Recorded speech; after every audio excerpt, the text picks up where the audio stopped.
இரட்சகருமான இயேசு கிறிஸ்துவின் நாமத்தினாலே யாவருக்கும் என்னுடைய அன்பின் நல்வாழ்த்துக்கள். வருஷத்தின் ஆரம்பத்தில் உங்கள் மத்தியில் இருப்பது எனக்கு மிகுந்த சந்தோஷம். நான் உங்கள் சபைக்கு ஒன்றும் புதிதானவன் அல்ல, மிகவும் பரிச்சயமானவன். அடிக்கடி வந்து ஒவ்வொரு ஊழியம் தான். இந்த நாட்கள் யதார்த்தமாக நீங்கள் வந்ததனுடைய முக்கியமான நோக்கம், நாளைக்கு கொழுவு மலையில் ஒரு பாட்டு ஷூட்டிங்காக தான் நான் பாஸ்டர்கிட்ட சொல்லியிருந்தேன். உள்ளங்கை மேகத்தை தொடர்ந்து அடுத்து ஒரு பாட்டு ஒன்று ஷூட் பண்ணுறதுக்காக எல்லா ஆயத்தங்களும் பாஸ்டர் பண்ணி வச்சுருக்காங்க. அதுக்கு தான் இன்றைக்கி வந்து லொக்கேஷன்லாம் பார்த்துட்டு நாளைக்கு ஷூட்டிங்காக எல்லா ஆயத்தத்தோடு கூட இருந்தோம். திடீரென்று இன்றைக்கு அதிகாலையில் எங்கள் சர்ச்சில் இருக்கிற முக்கியமான ஒரு மூப்பர், ஒரு 57-58 வயது தான் இருக்கும், திடீரென்று மாரடைப்பால் காரணமானார். ஒரு நிர்பந்தமான சூழல். உடனே அந்த ஷூட்டிங்கை நிறுத்திவிட்டு மீட்டிங்க்கு மாத்திரம் வந்துட்டு இன்றைக்கி முடிச்சுட்டு நைட்டு நான் போனோம். நாளைக்கு காலையில் 11 மணிக்கு நடக்க ஆராதனை முடிச்சுட்டு திரும்ப உங்கள் மத்தியிலே வந்து நாளைக்கும் பிரசங்கிக்க கத்திருக்கிற வைத்திருவாராக.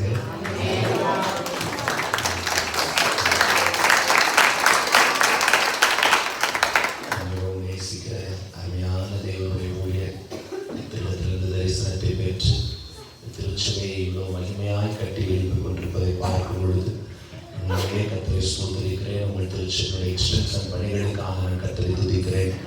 இந்த ஆண்டிலே கத்தர் மகிமையாக முடிய பண்ணுவாராக.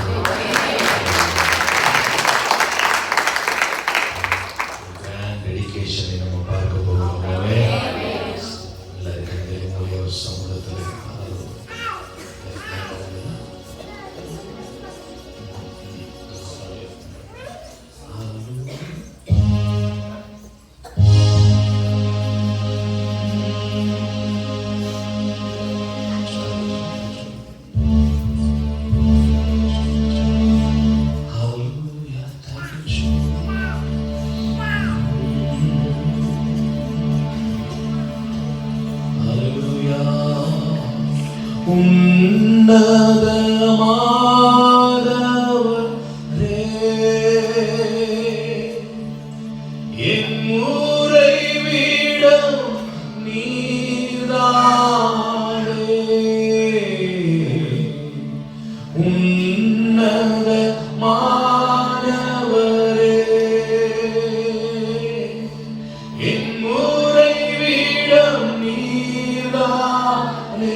உம்மை வணங்குகிறோம், உம்மை போற்றுகிறோம்,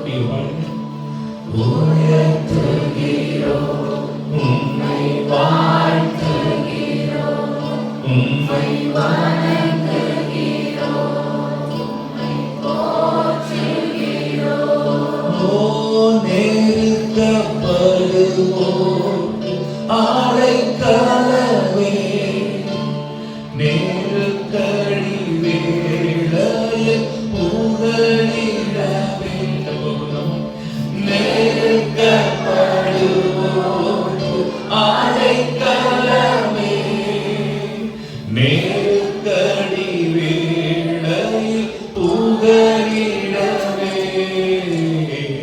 நெருக்கடி வேளையில் புகழிடவே, நெருக்கடி வேளையில் புகழிடவே.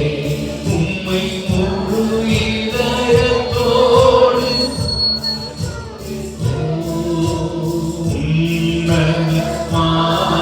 உன்னதமானவரே, அதிசயங்களெல்லாம் அதிசயங்களெல்லாம் எடுத்துரைப்பே,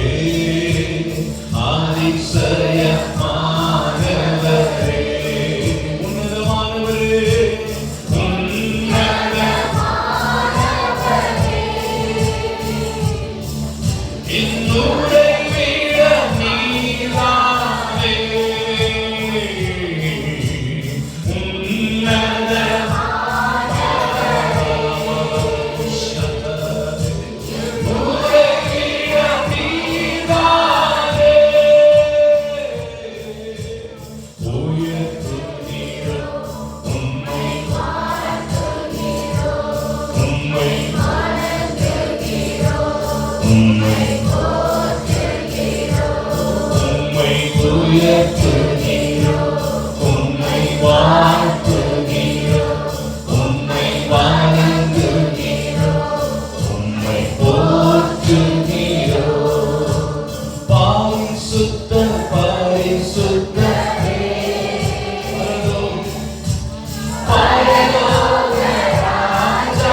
முழு பலத்தோடு கைகளை தட்டி வாய்களை திறந்து கர்த்தருடைய வல்லமை வெளிப்படுவதாக, கர்த்தருடைய வார்த்தை வெளிப்படுவதாக, வார்த்தை வெளிப்படுவதே விடுதலை, வார்த்தை வெளிப்படுவதே அற்புதம், வார்த்தை வெளிப்படுவதே ஆசீர்வாதம். எல்லாவற்றுக்கும் மேலாக அவருடைய வார்த்தையை வெளிப்படுத்தி இருக்கிறார். சர்வமும் அவருடைய வார்த்தையில் இருக்கிறது. வார்த்தையினால் உண்டான வல்லமை, கர்த்தருடைய வார்த்தை மனசை ஒத்துழைக்க அந்த காலத்தின் கிரியைகள் இயேசுவின் நாமத்தில் செழித்து வைக்கிறது.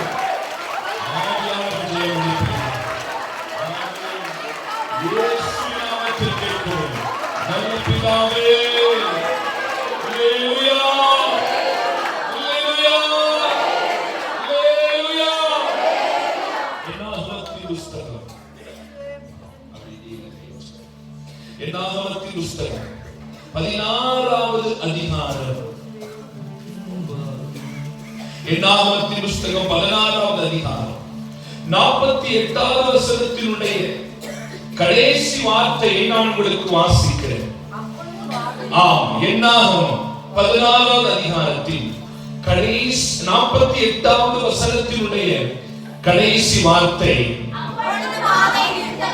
அப்பொழுது வாதை நிறுத்தப்பட்டது. இன்றைக்கு என்னுடைய செய்தியின் தலைப்பு அதுதான். அப்பொழுது வாதை நிறுத்தப்பட்டது. 50வது வசனத்தினுடைய முதல் வார்த்தை வாதை நிறுத்தப்பட்டது. 48வது வசனத்தினுடைய கடைசி வார்த்தை அப்பொழுது வாதை நிறுத்தப்பட்டது. இந்த வார்த்தையை ஒரு 3 முறை சொல்வோமே. அப்பொழுது வாதை நிறுத்தப்பட்டது, அப்பொழுது வாதை நிறுத்தப்பட்டது, அப்பொழுது வாதை நிறுத்தப்பட்டது. இந்த வார்த்தைக்காக நல்ல கைதட்டி ஆண்டவருக்கு ஸ்தோத்திரம் பண்ணுவோமா? அப்பொழுது வாதை நிறுத்தப்பட்டது, அப்பொழுது வாதை நிறுத்தப்பட்டது, அப்பொழுது வாதை நிறுத்தப்பட்டது, அப்பொழுது வாதை நிறுத்தப்பட்டது, அப்பொழுது வாதை நிறுத்தப்பட்டது, அப்பொழுது வாதை நிறுத்தப்பட்டது.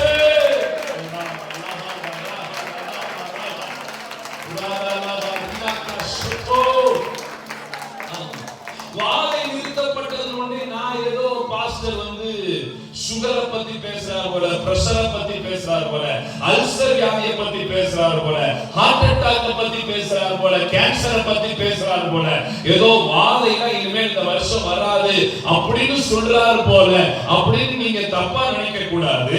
வாதைன்னு நான் எதை சொல்றேன்னா, உங்க வாழ்க்கையில எதெல்லாம் இந்த நாட்கள்ல போராட்டம் நினைக்கிறீங்களோ அத்தனையும் வாதைதான். ஆண்டவர் சொல்றாரு, அப்பொழுது அந்த வாதைகள் நிறுத்தப்பட போகிறது இந்த ஆண்டு. அப்பொழுது அப்பொழுது அப்பொழுது ஒருவேளை பொருளாதார கஷ்டம் என்கிற வாதை நிறுத்தப்பட போகிறது.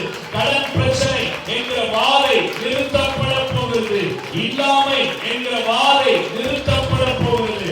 வறட்சி என்கிற வாதை நிறுத்தப்பட போகிறது. திருமண தடைகள் என்கிற வாதை நிறுத்தப்பட போகிறது. கர்ப்பத்தின் கனி என்கிற வாதை நிறுத்தப்பட போகிறது.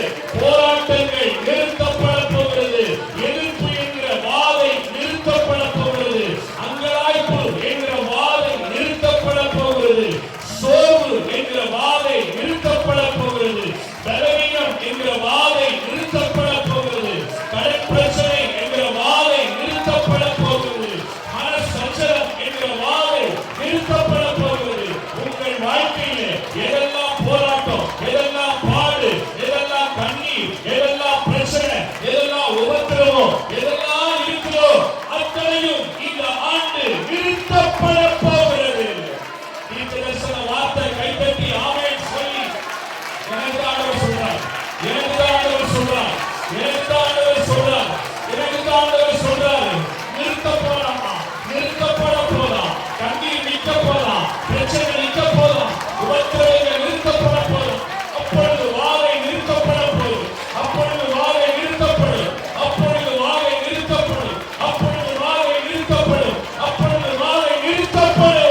இந்த நாட்கள்ல நீங்க எந்த பிரச்சனை நடுவா கோத்ரூ பண்ணிட்டு இருக்கீங்க, எந்த பிரச்சனை நடுவா நடந்து போறீங்களோ அந்த மனசுல நினைச்சுக்கிட்டே இந்த வார்த்தையை அறிக்கை பண்ணுங்க. அப்பொழுது வாதை நிறுத்தப்பட போகிறது, அப்பொழுது வாதை நிறுத்தப்பட போகிறது. இந்த நாட்கள்ல மிரட்டுறாங்களா, பயமுறுத்துறாங்களா, பிரச்சனை பண்றாங்களா, கஷ்டமான சூழ்நிலை நடந்து போறீங்களா, அதெல்லாம் மனசு நினைச்சுக்கிட்டே சொல்லுங்க. அப்பொழுது வாதை நிறுத்தப்பட போகிறது, அப்பொழுது வாதை நிறுத்தப்பட போகிறது, அப்பொழுது வாதை நிறுத்தப்பட போகிறது. கர்த்தர் தந்த இந்த வார்த்தை மகிமையான ஒரு வார்த்தை, நிறைவேறுகிற ஒரு வார்த்தை, கர்த்தர் ப்ரூஃப் பண்ண போகிற ஒரு வார்த்தை, கர்த்தர் அடையாளப்படுத்துகிற ஒரு வார்த்தை, கர்த்தர் நிரூபிக்க போற ஒரு வார்த்தை. நான் நிறுத்த போறேன், அத்தனை பிரச்சனைகளை நான் நிறுத்த போறேன், அத்தனை போராட்டங்கள் நிறுத்தப்பட போகிறது. அப்பொழுது வாதை நிறுத்தப்படும், அப்பொழுது வாதை நிறுத்தப்படும், அப்பொழுது வாதை நிறுத்தப்படும், அப்பொழுது வாதை, அப்பொழுது வாதை, அப்பொழுது வாதை, அப்பொழுது வாதை நிறுத்தப்பட்டதுன்னா உடனே அடுத்து ஒரு கேள்வி நம்ம மனசுல வரும். எப்பொழுது வாதை நிறுத்தப்பட்டது? வருமா வராதா? உங்களுக்கு வருதா? அப்பொழுது வாதை நிறுத்தப்பட்டதுன்னா அடுத்த உடனே நமக்கு ஒரு கேள்வி, எப்பப்பா வாதை நிறுத்தப்படும், எப்பொழுது வாதை நிறுத்தப்படும்? அதைத்தான் இன்னைக்கு நான் சொல்ல போறேன். கவனமா கவனிங்க. ஆண்டவர் ஒரு முக்கியமான சத்தியத்தை இந்த முதல் நாள் உங்களோடு கூட பேச போறார். பல போராட்டங்களை தொடர்ந்து பார்க்கிறேன் பாஸ்டர். கடந்த வருஷம் எல்லாம் அந்த போராட்டத்துல தான் கடந்து வந்தேன். இந்த புது வருஷம் ஆரம்பிச்சு ஒரு மாசம் முடியவும் போகுது. இன்னும் என் போராட்டம் நீங்கிற மாதிரி எனக்கு தெரியல. ஆனா என்னமோ தெரியல, இன்னைக்கு நீங்க சொல்றீங்க அப்பொழுது வாதை நிறுத்தப்படும் சொல்லி. நான் அந்த வார்த்தையை நம்புறேன். அடுத்து இருக்கிற 11 மாசத்துலயாவது என் வாதை கர்த்தர் நிறுத்தட்டும். திரும்பியும் சொல்றேன், வாதைங்கிறது நான் ஏதோ வியாதியை பத்தி மாத்திரம் பிரசங்கம் பண்ணல. எதெல்லாம் உங்களுக்கு பிரச்சனை போராட்டம் நினைக்கிறீங்களோ அத்தனையும் ஒரு வகையான வாதை தான். அந்த வாதை நிறுத்தப்படும். அப்பொழுது வாதை, இப்ப நம்ம பிரசங்கமே எப்பொழுது வாதை நிறுத்தப்படும். அதுதான் ஸ்தோத்திரம். நல்ல கவனி, நல்ல கவனி. 3 காரியங்களை நான் பேச போறேன். என்னுடைய வாழ்க்கையின் போராட்டங்கள் மாறுவதற்கு, என் வாழ்க்கையின் வாதைகள் நீங்குவதற்கு ஆண்டவர் சொல்லிட்டாரு, என் வாதை நீங்க போகுதுன்னு சொல்லிட்டு. ஆனா நான் செய்ய வேண்டிய காரியம் என்ன? என்னுடைய பிரச்சனைகள் நீங்குவதற்கு, என்னுடைய வாதை நீங்குவதற்கு தேவனிடத்தில் எதிர்பார்க்கிற காரியம் தான் என்ன? 3 காரியங்களை உங்களோடு கூட இன்றைக்கு தெளிவாய் ஆவியானவர் பேசுவாரார். அதற்கு முன்பாக இந்த என்னாகமம் 16வது அதிகாரத்தில் சொல்லப்பட்டிருக்கிற சம்பவத்தை கொஞ்சம் கவனமா கவனிங்க.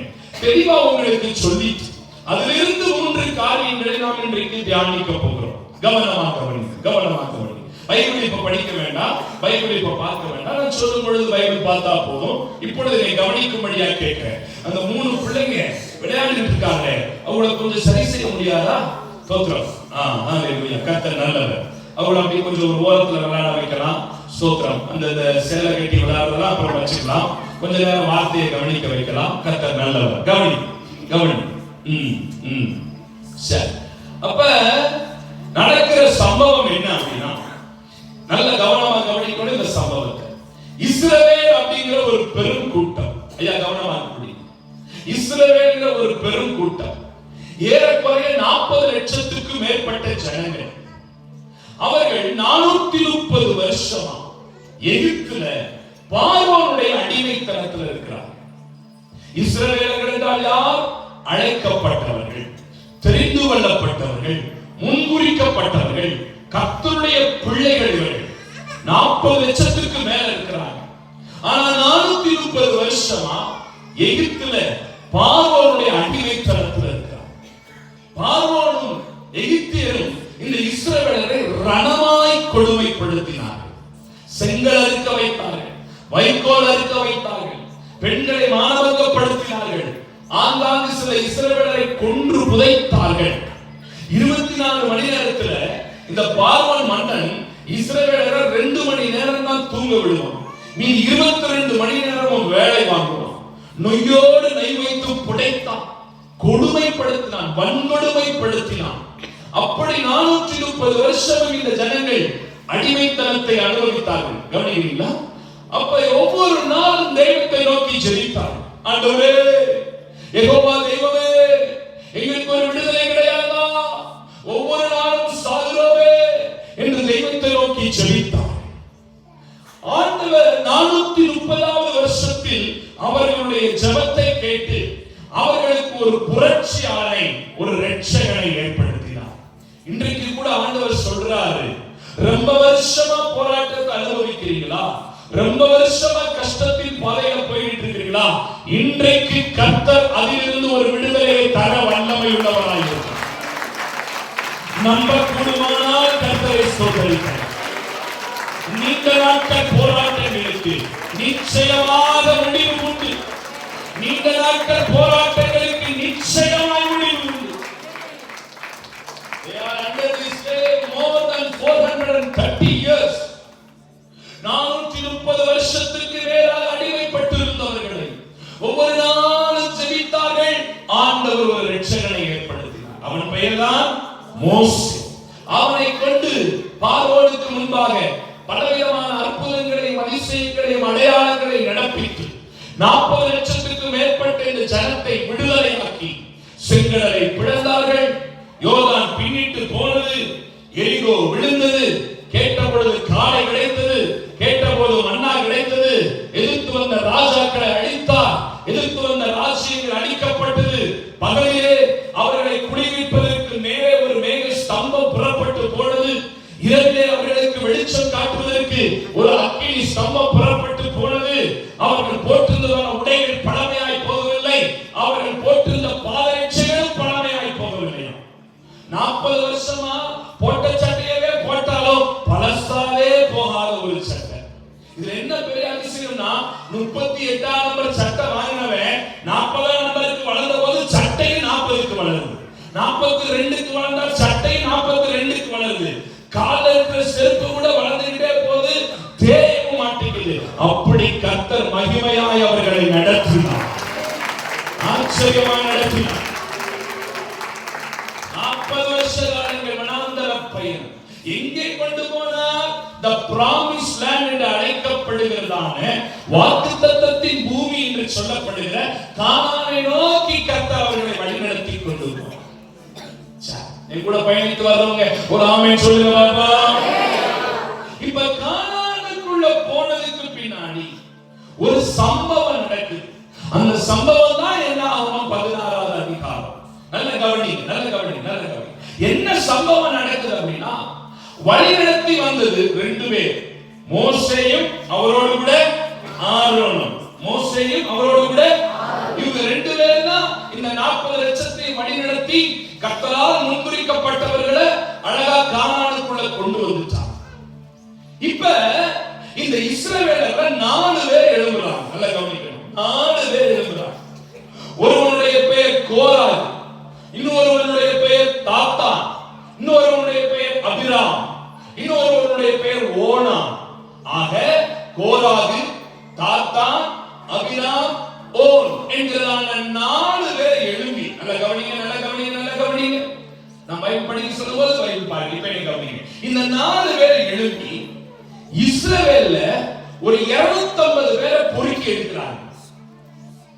அந்த 250 பேர் எப்படிப்பட்டவங்கன்னா, முக்கியமானவர்கள், பிரபலமானவர்கள், ரொம்ப ஃபேமஸான 250 பேரை பொறுக்கி எடுத்து, ஏற்கனவே இங்க ஒரு 4, அங்க ஒரு 250, ஆக மொத்தம் 254 பேர் சேர்ந்துவிட்டு மோசேயை போய் மோசேக்கு விரோதமாய் வம்பிழுக்கிறார்கள், முறுமுறுக்கிறார்கள். நல்ல கவனிங்க.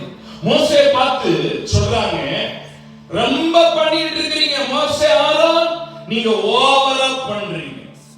என்னமா நீங்க தான் ரொம்ப பரிசுத்தவான் மாதிரி காட்டிக்கிறீங்க, நாங்களும் பரிசுத்தவான்கள் தான்.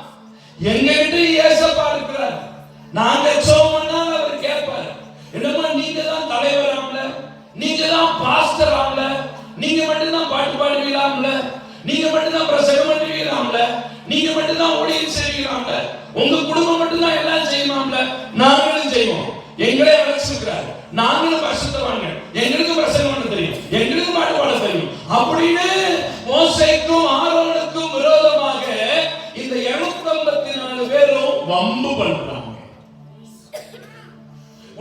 மோசே ஆரோன் அவங்க கிட்ட போய் உட்கார்ந்து ஏன்பா இப்படி பண்றீங்க, நீங்க பண்றதுதான் சரியாப்பா, 430 வருஷம் அடிமைகளா இருந்தீங்களப்பா, ஆண்டவர் உங்களை என்ன கொண்டுதானப்பா விடுதலை ஆக்கினாரு, என்ன கொண்டுதானப்பா செங்கடலை பிளந்தாரு, என்ன கொண்டுதானப்பா யோர்தானை பிளந்தாரு, என்ன கொண்டுதானப்பா கனியை கொடுத்தாரு, தண்ணியை கொடுத்தாரு, இப்படி கொண்டு வந்தார் அப்படின்னு எந்த எக்ஸ்பிளனேஷனும் பண்ணல.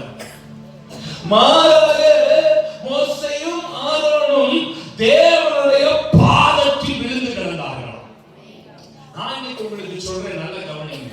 உங்களுக்கு விரோதமா எழுதுறாங்களா, உங்களுக்கு விரோதமா பிரச்சனை பண்றாங்களா, உங்களை வம்பெடுக்கிறாங்களா, ரவுடிசம் பண்றாங்களா, கோர்ட்ல போறாங்களா, போலீஸ கொண்டு மிரட்டுறாங்களா, நீங்களும் அவங்களுக்கு வம்புக்கு வம்பா நீ செஞ்சினா நானும் செய்வேன், உனக்கு ஆள் இருந்தா எனக்கு ஆள் இருக்கு அப்படி போகாம மாறாக தேவ சமூகத்துல விழுந்து கிடந்தீங்கன்னா ஆண்டவர் நமக்காக பண்ணுகிற யுத்தம் பயங்கரமான யுத்தமா, அது மகிமையான யுத்தமா இருக்கு, மகிமையான யுத்தமா இருக்கு. அதற்காக ஆண்டவர் மோசேயிடம் சொல்லும்படி சொன்னார், பூமி எங்கும் எந்த ஜாதிகளிடத்திலும் செய்யப்படாத அதிசயங்களை உன் ஜனங்கள் எல்லாருக்கும் முன்பாக செய்வேன், உன்னோடு கூட இருக்கிறவர்கள் கர்த்தரின் செய்கைகளை காண்பார்கள், உன்னோடு கூட இருந்து நான் செய்யும் காரியங்கள் பயங்கரமாய் இருக்கும். ஆண்டவர் நம்ம கூட இருந்து செய்யற காரியங்கள் எப்படி இருக்குமா இந்த வருஷம்? சொல்லுங்க, எப்படி இருக்கும்? எப்படி இருக்கும்? தெரிச்சு ஓடிடுவார், தண்ணீர்கள் உடைந்து போவது போல போவார்களா. பாகால் பிரேசத் அப்படினா அதனுடைய அர்த்தம் என் சத்துருக்கள் தண்ணீர் உடைந்து போவது போல போனார்கள். எப்படி தண்ணியை ஊத்துறீங்கன்னா ஒரு இடத்துல நிக்காம சதறி ஓடுமோ, உங்களுக்கு விரோதமாக எழும்புகிறதான சத்துருக்கள் பாகால் பிரேசத்தை போல சிதறந்து போகத்தக்கதாய் காட்டிருந்தார்கள். நீங்கள் அவர்களை தேடியும் ஒரு வழியாய் வருகிறவர்கள் 7 வழியா அவர் நமக்காக யுத்தங்களை நடப்பிக்கிறார். அப்படி தேவ சமூகத்துல விழுந்து கிடக்கிறாங்க. உடனே ஆண்டவர் தட்டி எழுப்புறார், மோசே மோசே எழும்பு எழும்பு எழும்பு, இவனை இப்படி பேசுறானுன்னா நீ வருத்தப்படுற, உன்னை அழைச்சது இவைகளா நானா? நான் தான் உன்னை அழைச்சேன், ஒன்னும் கவலைப்படாம இப்ப நான் ஒரு காரியம் செய்ய போறேன் பாரு, பூமி எங்கும் இதுவரை செய்யப்பட்டதாக ஒரு காரியத்தை செய்ய போறேன். இதுவரைக்கும் யாருக்கும் இப்படி ஒரு தண்டனை நான் கொடுத்ததே கிடையாது, ஒரு புது தண்டனை கொடுக்க போறேன் இந்த 254 பேருக்கு. நீ உன் கண்ணால நீ அதை பாப்ப. என்ன தண்டனை அப்படின்னா, நல்லா கவனிங்க, நல்லா கவனிங்க. ஏற்கனவே 2 பயங்கரமான தண்டனை நான் கொடுத்துட்டேன்.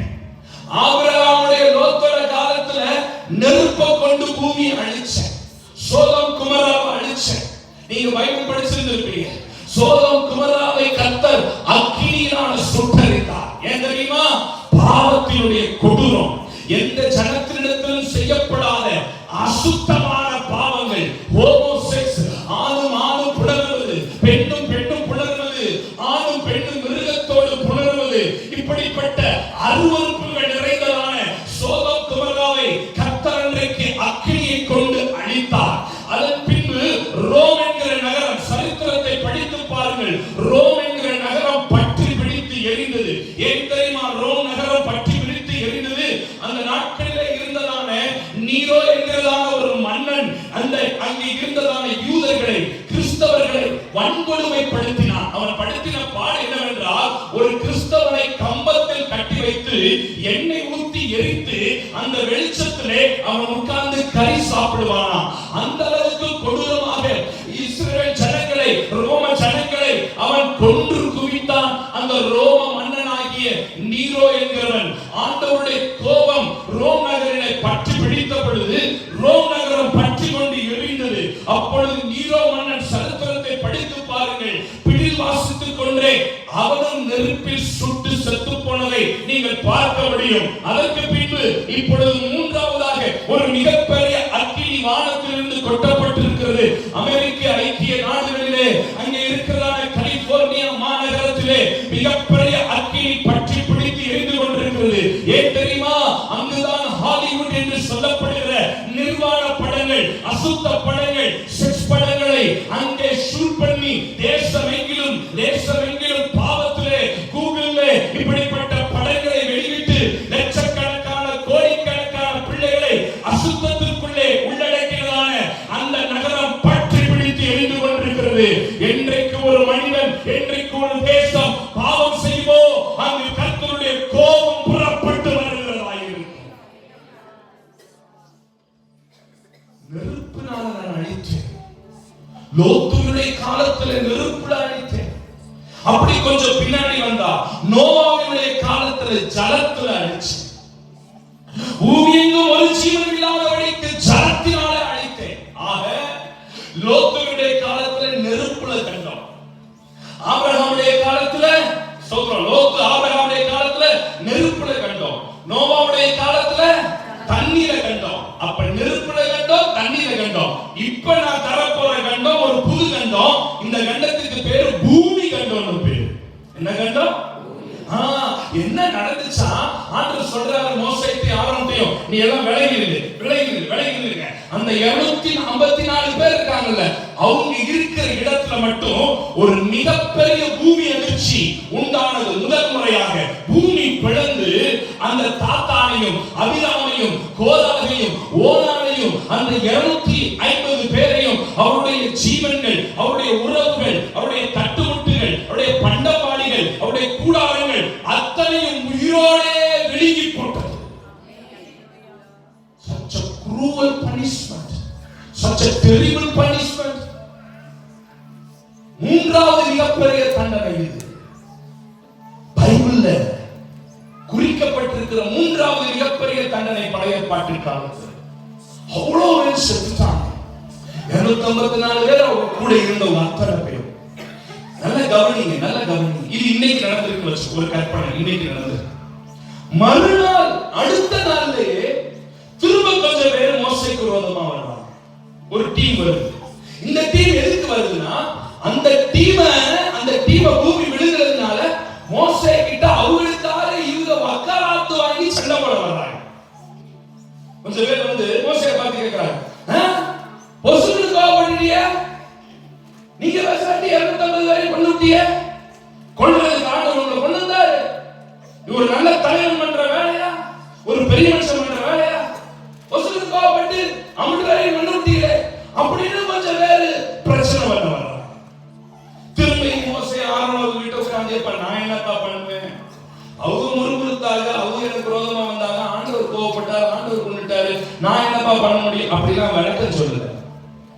மீண்டும் ஆபிரகாம், மீண்டும் மோசேயும் ஆரோனும் தேவனுடைய பாதத்தில், நான் சொல்றேன், திரும்ப திரும்ப பிரச்சனை பண்ண வராங்களா?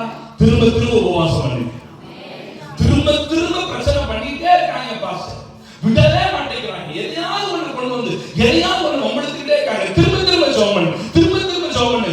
ஒரு நாள் எல்லையிலே இல்லாதபடி ஆண்டவர் அன்னைக்கு சொல்றார். எல்லையிலே இல்லாத திரும்ப ஒம்படுக்கிறாங்க. மோசே ஆரோனும் எந்த வார்த்தை எக்ஸ்பிளைன் பண்ண வாயவே திறக்கல. மாறாக தேவனுடைய சமூகத்தில் விழுந்து கிடந்தார். இப்ப ஆண்டவர் திரும்ப சொல்றார், மோசே என்னடா பிரச்சனை? ஆண்டவர் திரும்ப வர்றாங்க, ஆண்டவர் பிரச்சனை பண்றாங்க, ஆண்டவர் எதுக்கு 250 பேர் கொன்னீங்க, என்ன சண்டைக்கு வர்றாங்க ஆண்டவர். சரி கவலைப்படாத, இவங்களை நான் வேற மாதிரி டீல் பண்றேன். இவங்க என்ன டீல் பண்றாருன்னா, முதல்ல சார் கவனிங்க, முதல்ல பைபிள்ல கொரோனா என்ன ஆகும் 14 தான் வருது. வாதைன்னு போட்டிருக்கு. அதனுடைய மூல அர்த்தமே ஒரு ஆண்கொள்ளி நோயாகிய கோவிட். இது எப்படி தெரியுமா? இந்த வாதை எப்படி தெரியுமா? அப்படி நின்றுட்டே இருப்பாங்க, லோக்கல் இருமுவாங்க, 2 சளி வெளியில வரும், அந்த சளியோட பிளட் வரும், அப்படியே சுருண்டு விழுந்து செத்துருவாங்க. நீங்க கொரோனா வந்த புதுசுல சைனால இருந்து இந்த மாதிரி காணொளிகள் வந்துச்சு பாத்தீங்களா? நின்றுட்டு இருக்கும்போதே சுருண்டு விழுந்து சாகிற மாதிரி பாத்தீங்களா? நின்றுட்டே இருப்பாங்க, இருமுவாங்க, அப்படியே விழுந்து செத்துருவாங்க.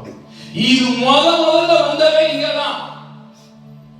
ஒரு வாதை அனுப்புறேன், எவன்லாம் பேசினா அத்தனை பேர் நின்றுட்டு இருக்கும் போதே இருமி ரத்தம் வந்து எடுத்து சுருண்டுச்சாலாம் அப்படின்னு ஆண்டவர் வாதையை அனுப்பிட்டார். அதான் கவனிங்க, வாதையை அனுப்பிட்டார். இப்ப ஜனம் சுருண்டு பொத்து செத்துட்டே. இது செத்தத பார்த்த உடனே மோசேக்கு மனசு கேட்கல. ஐயோ, ஆண்டவர் சமூகத்துல வந்து விழுகிறார்.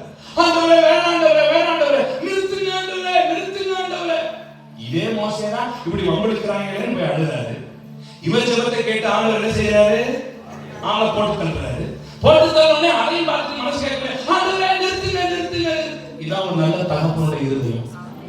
அடித்தாலும் அணைக்கின்ற ஒரு தகப்பன். இப்ப கேட்கிறாரு, ஆண்டவரே சாகடிக்காதீங்க சாகடிக்காதீங்க. படுவாய்ப்பாடு ஏதோ பேசி விட்டாங்க, நானும் உங்கள்கிட்ட கேட்டு விட்டேன், உடனே கோவப்பட்டுட்டீங்க. சனம் செத்துக்கிட்டு இருக்கு ஆண்டவரே. பாவம் பாவம், சின்ன பிள்ளைலாம் சாகுது, வயசானவங்கலாம் சாகுறாங்க. ஆண்டவரே நிறுத்துங்க ஆண்டவரே, நிறுத்துங்க ஆண்டவரே, பாதையை நிறுத்துங்க ஆண்டவரே அப்படின்னு மோசே கதறாரு. அப்ப ஆண்டவர் மோசேயை பார்த்து ஒன்று சொல்றாரு, வாத நிக்கணுமா? ஆமா ஆண்டவர், வாத அப்பன்னா நீ 3 காரியம் செய். ஆனா அதை நீ செய்யக்கூடாது, நீ செய்யக்கூடாது. உன் கூட ஒருத்தன் வர்றான் பாரு, யாரு? ஆரோன். அவன் தான் செய்யணும், நீ செய்யக்கூடாது. யாரதான் செய்யணும்? ஏன்டவே நீ வெறும் லீடர். நீ யாரு? தலைவன், ஜனத்தை வழிநடத்த வேண்டிய தலைவன். ஆனால் ஆரோன் தான் லேவி குடும்பத்துல வந்த ஆசாரியத்துவ பட்டம் உடையவன். அவன் தான் ஆசாரியத்துவ வேலைகளை செய்யணும். அவன் தான் ஆசாரியத்துவ பணிமுட்டுகளை தொடர்றதுக்கு அவனுக்கு தான் அதிகாரம் இருக்கு. நீ தலைவன் தான், அவன் தான் ஆசாரியன். இப்ப கூட ஒரு காரியத்தை சொல்றேன், தேசத்தை ஆளுற பொறுப்பை பிஎம்க்கு, சிஎம்க்கு, கலெக்டருக்கு கர்த்தர் கொடுத்திருக்கிறாரு. ஆனா தேசத்தை பாதுகாக்கிற பொறுப்பு உங்களுக்கு எனக்கு தான் கர்த்தர் கொடுத்திருக்கிறார். தேசத்தை பாதுகாக்கிற பொறுப்பு, தேசத்தை பாதுகாக்கிற பொறுப்பு அழிவிலிருந்து, பேரழிவிலிருந்து, நரகத்திலிருந்து தேசத்தையும் குடிகளையோ பாதுகாக்கிற ஒரு பொறுப்பு ஒவ்வொரு ரட்சிக்கப்பட்ட தேவ பிள்ளைகளுக்கும் அதை கொடுத்திருக்கிறார். அவங்க ஆளுறாங்க, நாங்க பாதுகாக்கிறதுக்கு கர்த்தர் நம்மள அவசியம். அவங்கள விட நமக்கு தான் மிகப்பெரிய பொறுப்பை கர்த்தர் கொடுத்திருக்கிறார். அவங்க கையெழுத்து போடுறது அவங்க வேலை, காரியத்தெல்லாம் நடத்த வேண்டியது நம்ம கையில கர்த்தர் கொடுத்திருக்கிறார். நல்ல கைவேற்கான ஸ்தோத்திரம் பண்ணு. கர்த்தரை ஆரோனும் அழைச்சிருக்கிறார். தேசத்தை பாதுகாக்கிறதுக்கு, தேசத்துக்காக திறப்பட இருக்கிறதுக்கு, குடிகளை பாதுகாக்கிறதுக்கு, கிராமங்களை பாதுகாக்கிறதுக்கு, பட்டணங்களை பாதுகாக்கிறதுக்கு, ஜனங்களை பாதுகாக்கிறதுக்கான ஒரு மிகப்பெரிய பொறுப்பை கர்த்தர் என் மேல வச்சிருக்கிறார். ஒவ்வொரு விசுவாசி அதை உணரணும். அது பஞ்சாயத்து தலைவர் பார்த்துக்கிறாரு, அது கலெக்டர் பார்த்துக்கிறாரு, அது சிஎம் பார்த்துக்கிறாரு, அது பிஎம் பார்த்துக்கிறாரு, அவர் பார்த்துக்கிறாரு, இவர் பார்த்துக்கிறாரு. எவரும் பார்க்க மாட்டாங்க. அவங்க எல்லாம் ஆடுறதுக்கு கர்த்தர் வச்சிருக்கிறாரு. தேசத்தை காக்கிறதுக்கு, பாதுகாக்கிறதுக்கு மிகப்பெரிய பொறுப்பை கர்த்தர் என்ன நம்பி கொடுத்திருக்கிறார்.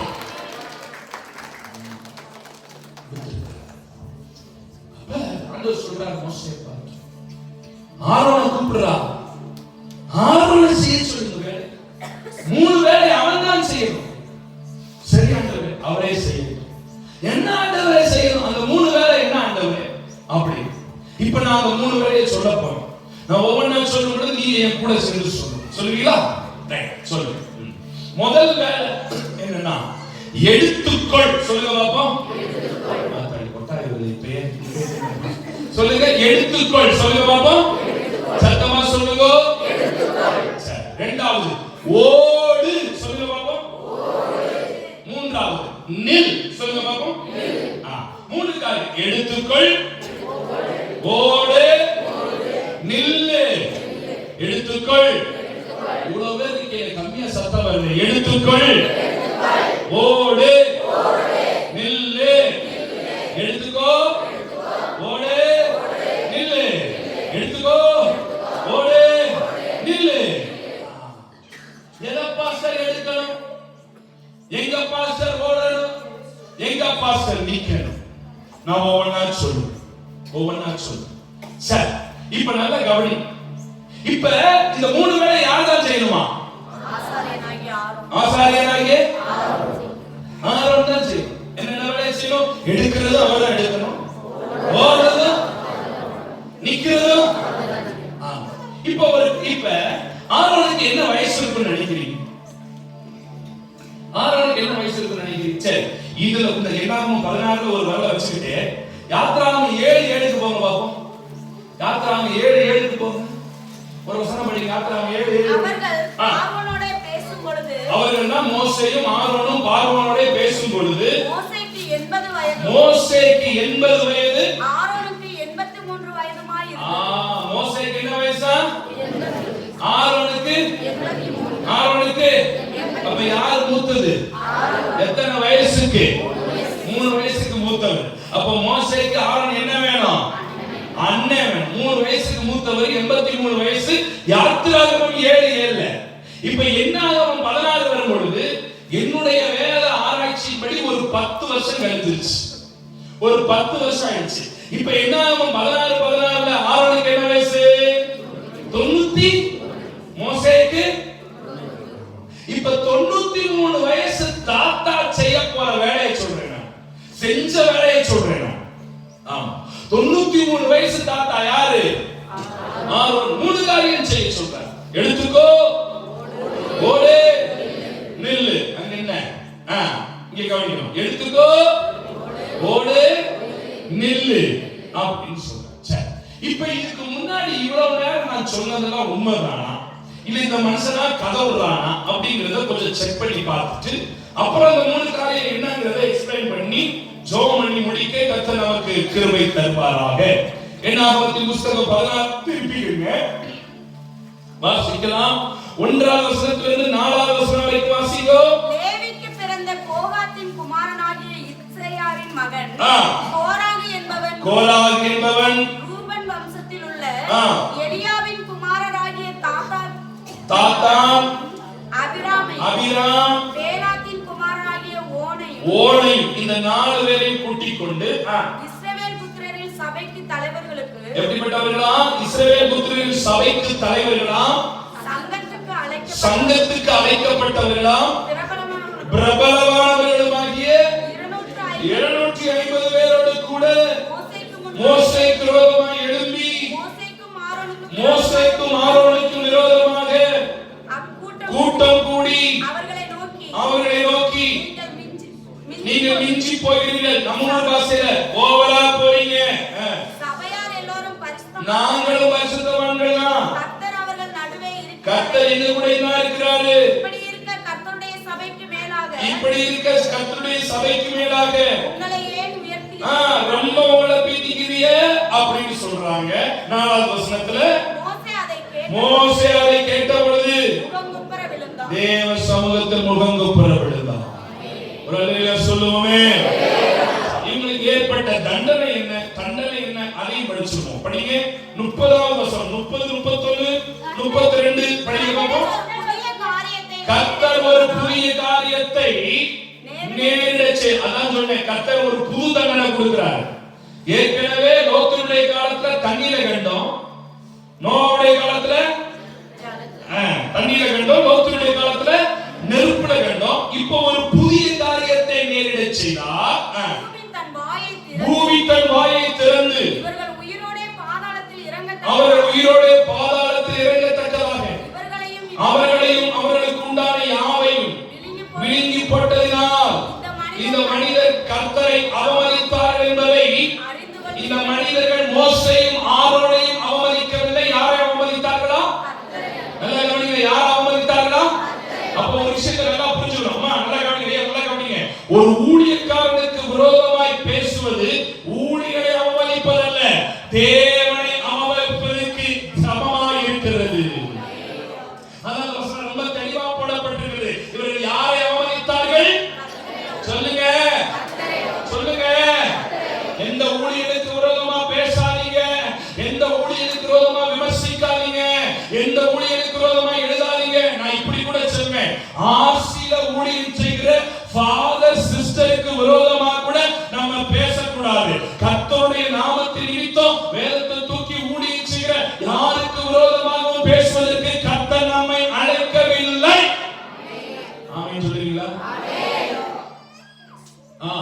பேசினார்கள். நடந்த காரியங்கள் வாசிங்கமா. இந்த வார்த்தைகளை எல்லாம் சொல்லி முடித்தவுடனே அவர்கள் நின்றிருந்த நிலம் பிளந்தது, பூமி தன் வாயை திறந்து அவர்களையும் அவர்கள் வீடுகளையும் கோராக்குரிய எல்லா மனிதரையும் அவர்களுக்குண்டான சகல பொருட்களையும் அவங்க யூஸ் பண்ண பொருளை கூட விட்டு வைக்காம அத்தனையும் விழுங்கி போட்டது. அவர்கள் தங்களுக்கு உண்டான எல்லாவற்றோடு கூட அவர்களை மூடிக்கொண்டது. இப்படி சபையின் நடுவிலிருந்து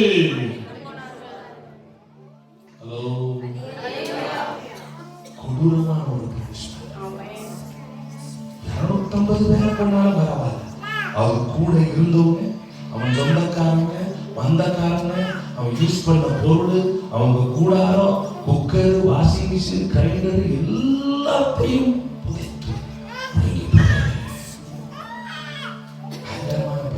எதுக்கு ஊழியக்காரன் சரி, இது இப்படி இருக்கு. அடுத்து படிங்க 41வது வசனத்தை படிங்க. 41 எப்படியா மறுநாளிலே அந்த வார்த்தை சொல்லுங்க பாப்போம். சிலருக்கு எவ்வளவுதான் பட்டாலும் புத்தி வர. இன்னைக்கு தான் இப்படி நடந்திருக்குன்னா அவன் துண்டக்கான துணியக்கான கூட போய் குடிக்கணுமா வேண்டாமா? அவனுக்கு ஒரு பயம் இருக்கணுமா வேண்டாமா?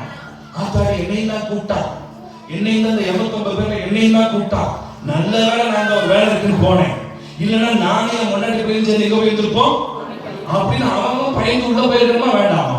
திரும்ப மறுநாளிலேயே படியா இஸ்ரவேல் புத்திரரின் சபையார் எல்லாரும் மோசேக்கும் ஆரோனுக்கும் விரோதமாக முறுமுறுத்து நீங்கள் கர்த்தரின் ஜனங்களை கொன்று போட்டீர்கள் என்றார்கள். போதும், நீங்க சும்மா இல்ல, கர்த்தருடைய ஜனத்தை கொன்றுட்டீங்க பிரகாரப்படுகிறா அப்படின்னு மோசேயும் ஆரோனையும் சொல்றாங்க. இப்ப திரும்ப தேவ சமூகத்துல விழுந்து கிடக்கிறார். இப்பதான் என்ன தொடங்குது?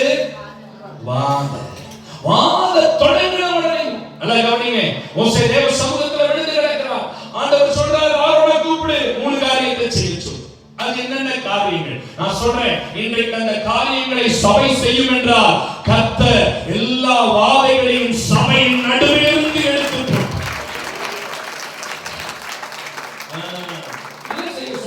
முதல்ல 46ஆம் வசனத்தை படிங்க. மோசே ஆரோனை நோக்கி, நீ தூப கலசத்தை எடுத்து பலிபீடத்தில் இருக்கிற அக்கினியை அதில் போட்டு அதில் மேலே தூபவர்க்கமிட்டு சீக்கிரமாய் சபையிடத்தில் போய் அவர்களுக்காக பாவ நிவர்த்தி செய். கர்த்தருடைய சந்நிதியிலிருந்து கடுங்கோபம் புறப்பட்டது, வாதை தொடங்கிற்று என்றார். நல்ல கவனிங்க, எதை எடுத்துக்கொள் அப்படின்னு சொல்றாருன்னா அங்க அழகா போடப்பட்டிருக்கிறது தூப கலசத்தை. எல்லாரும் சொல்லுங்க, தூப கலசத்தை. பாயிண்ட் நம்பர் 1, எதை எடுக்கணும்? எல்லாரும் சொல்லுங்க, தூப கலசத்தை எடுத்து அந்த இடத்தை போடணுமா?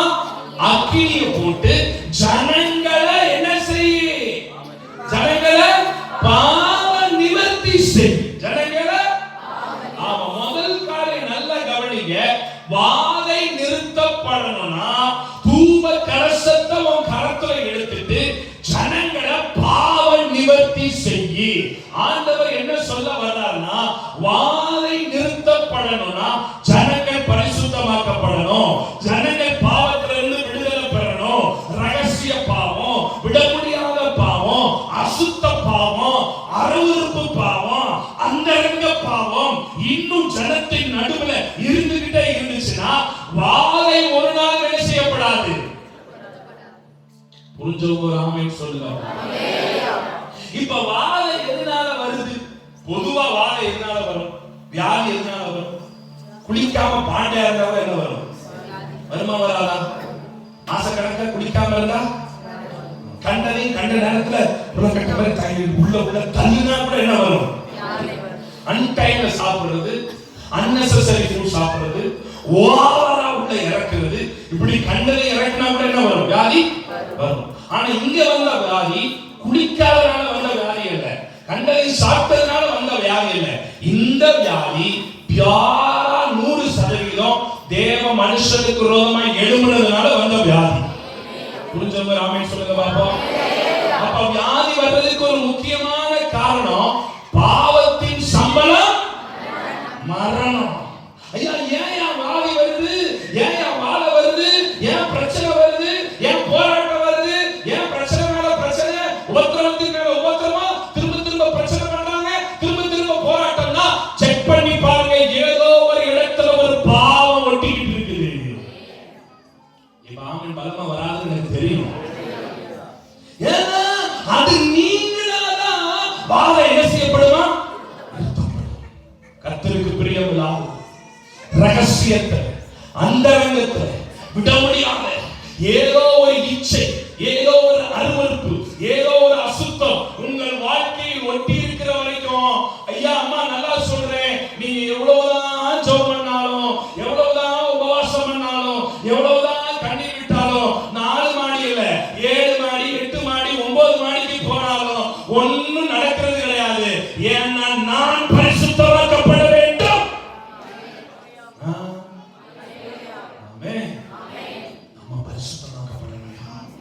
கர்த்தருக்கு பிரியமில்லாத பாவம், வாயிலிருந்து வர்ற கெட்ட வார்த்தை, வாயிலிருந்து வர்ற பொய், அசுத்தமான பார்வை, அசுத்தமான இச்சை, பிறனுடைய மனைவியை இச்சையோடு பார்க்கிறது, பிறனுடைய புருஷனை இச்சையோடு பார்க்கிறது, பிறனுடைய பிள்ளைகளை இச்சையோடு பார்க்கிறது, சிலரோட இருக்கிறதான தகாத உறவுகள், அசுத்த உறவுகள், கள்ள காதல்கள், அருவருப்பான காரியம், பீடி, சிகரெட்டு, கஞ்சா, புகையில, குளிப்பு, இந்த மாதிரி காரியம் எதெல்லாம் ஒட்டிட்டு இருக்குதோ அன்னைக்கு வரைக்கும் பிரச்சனை நம்மளை விட்டு நீங்காது. ஏற்றுக்கொள்றோம்.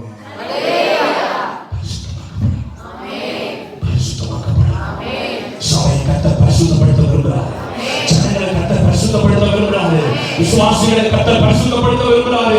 வாலிப பிள்ளைகளை கர்த்தர் பரிசுத்தப்படுத்த விரும்புகிறார். கர்த்தருக்காக பரிசுத்தத்துக்காக வைராக்கியம் பாராட்டுகிற ஒரு கூட்டத்தை கர்த்தர் இந்த நாட்களில் தேசம் ஃபுல்லா எழுப்புவதற்கு கர்த்தர் ஆயத்தப்பட்டிருக்கிறார். அவர்கள் தான் எவன ஜனம், அவர்கள் தான் பரிசுத்தமுள்ளவர்கள். அவர்களை கொண்டு கர்த்தர் தேசத்தில் பெரிய காரியங்களை நடப்பிக்க போகிறார். தீர்ப்பு முதலாவது டாஸ்மார்க்கில் ஆரம்பிக்கப்படும். அப்படியே போட்டு பைபிள்ல நியாய தீர்ப்பு எங்க ஆரம்பிக்கப்படுமா? சர்ச்சில் இருந்து ஆரம்பிக்கணும். முதல் ஜட்ஜ்மெண்ட் யாருக்கு தான்? மூப்பருக்கு தான், விசுவாசிக்கு தான், பாட்டு பாடுறவங்களுக்கு தான், ஆராதனை வாசிக்கிறவங்களுக்கு தான், கீபோர்டு வாசிக்கிறவங்களுக்கு தான், ஊழியம் செய்யறவங்களுக்கு தான் முதல் ஜட்ஜ்மெண்ட். இங்கிருந்து தான் நியாய தீர்ப்பு ஆரம்பிக்கப்படுது. அப்புறம் தான் வெளியில இருக்கிறார்கள். சபை தன்னை பரிசுத்தமாக்கி வாதை நிறுத்தப்படுவது, பிரச்சனை மாறுறதுக்கு, தாயே உன் கடன் பிரச்சனை மாறுறதுக்கு, உன் குடும்பத்தின் வியாதி மாறுறதுக்கு, எஸ்டா பணத்தை கொண்டு போய் ஆஸ்பத்திரிக்கு கொட்டி தள்ளுறிய, வக்கீலுக்கு கொட்டி தள்ளுறிய, தேவையில்லாதவங்களுக்கு எல்லாம் உன் பணத்தை கொட்டி தள்ளுறிய. இதுக்கெல்லாம் காரணம் என்ன தெரியுமா? உன் குடும்பத்துல எங்கோ ஒரு இடத்துல ஒட்டி கிடக்கிற பாவம். அது ஒருவேளை புருஷன் இடத்துல இருக்கலாம், இல்ல உன் மனைவி இடத்துல இருக்கலாம், இல்ல உன் மூத்த பிள்ளை இடத்துல இருக்கலாம், உன் உறவுகள் எங்கேயோ இருக்கலாம், உன் வீட்டுல எங்கேயோ ஒரு இடத்துல ஒளிந்து கிடக்கலாம். எந்த பாவமோ எந்த அசுத்தமோ அதை தேவ சமூகத்துல ஒப்பு கொடுத்து தேவ சமூகத்துல மன்னிப்பு கேட்டு, ஆண்டவரே இந்த தூப பீடத்தினுடைய கரத்தை எடுத்துக் கொள்ளுங்க, என்னை பரிசுத்தப்படுத்துங்க, என் குடும்பத்தை பரிசுத்தப்படுத்துங்க, என் புருஷனை பரிசுத்தப்படுத்துங்க, என் பிள்ளைகளை பரிசுத்தப்படுத்துங்க, துணிகரமான பாவத்துக்கு என்னை விலக்கி காத்துக் கொள்ளுங்க, மறைவான பாவங்களுக்கு என்னை விலக்கி பாதுகாத்துக் கொள்ளுங்க, இச்சைகளுக்கு விலக்கி பாதுகாத்துக் கொள்ளுங்க, அருவருப்புகளுக்கு விலக்கி பாதுகாத்துக் கொள்ளுங்க, ஜீவனத்தின் பெருமைக்கு விலக்கி பாதுகாத்துக் கொள்ளுங்க, மாம்சத்தின் கிரியைகளுக்கு விலக்கி பாதுகாத்துக் கொள்ளுங்க, போட்டிக்கு பொறாமைக்கு எரிச்சலுக்கு பொய்க்கு விலக்கி பாதுகாத்துக் கொள்ளுங்க, கெட்ட வார்த்தைக்கு விலக்கி பாதுகாத்துக் கொள்ளுங்க.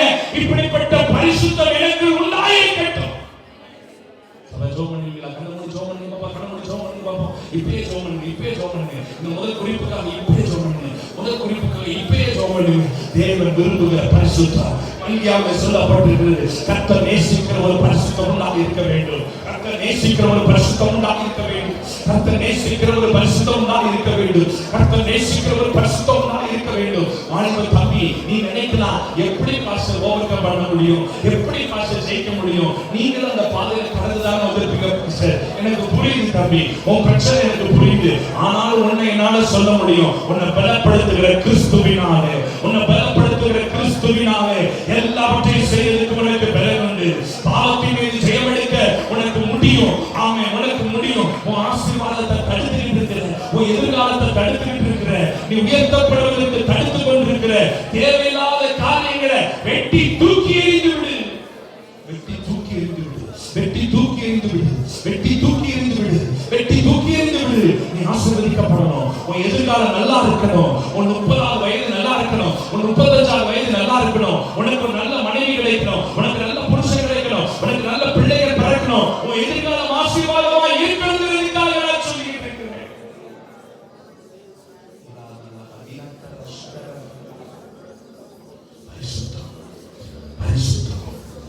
பரிசுத்தம், பரிசுத்தம், பரிசுத்தம், பரிசுத்தம், பரிசுத்தம்.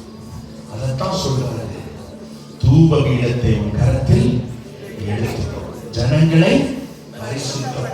சொல்லுங்க, தூப பீடத்தை கரத்தில் எடுத்துக்கொண்டு ஜனங்களை என்ன செய்ய? ஜனங்களை ஒவ்வொரு நாளும் பரிசுத்தமாகணும். காலையில எந்திரிச்சோன்னு நம்ம பரிசுத்தப்படுத்தணும். இந்த நாள் நைட்டு தூங்க போகும்போது பரிசுத்தப்படுத்துவோம். நடுவே இந்த நாளை தெரிஞ்சோ தெரியாமலோ, அறிஞ்சோ அறியாமலோ, புரிஞ்சோ புரியாமலோ, ஏதாவது கண்ட கர்மத்தை பார்த்துருந்தா ஏதாவது பண்ணிருந்தா மனுஷனே ஆண்டவரே, நீ நைட்டு செத்தன நரகத்துக்கு போய் பரலோகம் ஆண்டவரே அப்படி சொல்லிட்டு படுக்கணும். ஒவ்வொரு வாரமும் சனிக்கிழமை நைட்டு உங்களை சுத்திகரிக்கணும். சனிக்கிழமை நைட் ஆயிடுச்சுன்னா, ஆண்டவரே நாளைக்கு ஆராதனைக்கு போறப்பா, பஞ்சத்தோடு ஆராதிக்கணுமாப்பா, ஏதாவது இந்த வாரத்துல தப்பு தண்டா செஞ்சிருந்தா என்ன மன்னிச்சிருக்கப்பா. மாசத்துல திருவிருந்து வர்றப்ப அப்ப பரிசுத்தப்படுத்து. வருஷத்தின் கடைசியில 3-4 நாள் சுத்திகரிக்கப்பட்டு பரிசுத்தப்படுத்து. தினந்தோறும் பரிசுத்தம், வாரந்தோறும் பரிசுத்தம், மாதந்தோறும் பரிசுத்தம், வருஷந்தோறும் பரிசுத்தம், ஒவ்வொரு நாளும் பரிசுத்தம், பரிசுத்தம்.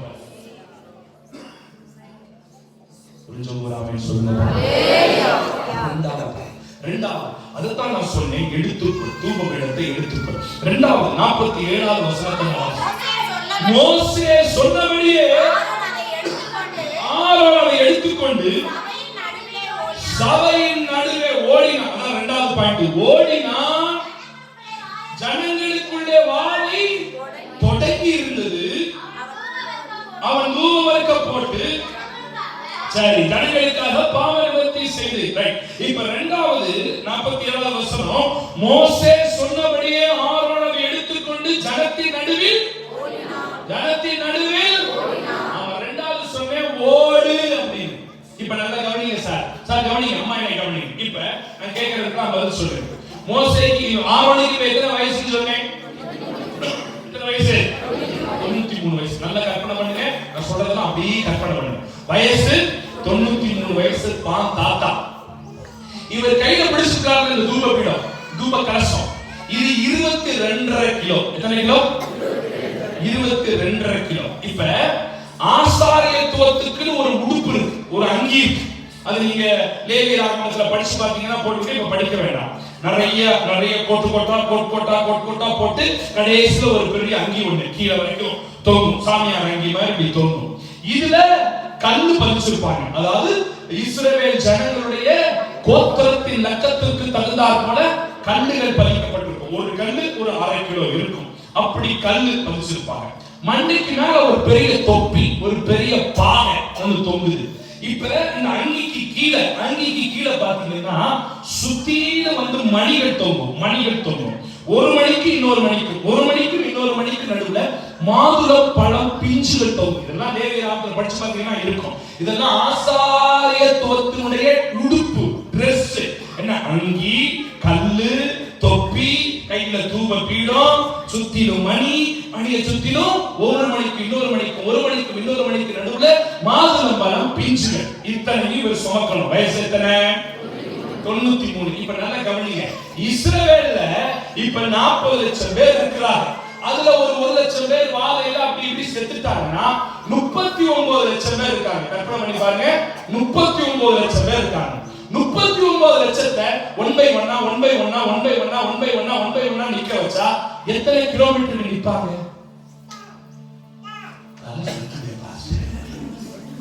39 லட்சத்தை இங்க இருந்து ஒண்ணு நிக்க வச்சா எத்தனை கிலோமீட்டர் நிப்பாங்க?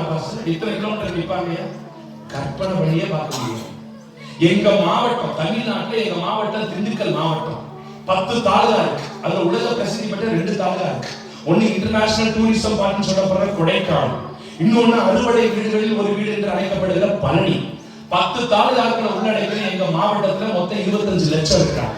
இப்ப அதை தாண்டி இங்க 39 லட்சம் இருக்குன்னா இதை நிக்க வச்சா எங்க வரைக்கும் நிப்பாங்க? இவருக்கு வயசு இம்புட்டை தூக்கிக்கிட்டு இவர் மணி பிடிப்பாரா, இவர் அங்கேயே தூக்குவாரா, கலசத்தை பிடிப்பாரா, 39 லட்சத்துக்கு நடுவுல ஓடுவாரா? ஆனா ஓடித்தான் ஆகணும். ஓடுனாலும் என்ன நிக்கும்? ஆண்டவர் சொல்றாரு, போராட்டம் உண்டு, பாடு உண்டு, கஷ்டம் உண்டு, நிந்தை உண்டு, அவமானம் உண்டு. அத்தனை நடுவுல நீ ஓடுறதுக்கு தான் கர்த்தர் உன்னை அழைத்து அழைச்சிருக்கிறார், அழைச்சிருக்கிறார், அழைச்சிருக்கிறார், அழைச்சிருக்கிறார், அழைச்சிருக்கிறார். 2025 பாடு உண்டு, போராட்டம் உண்டு, கஷ்டம் உண்டு, வியாதி உண்டு, பலவீனம் உண்டு, சோர்வு உண்டு.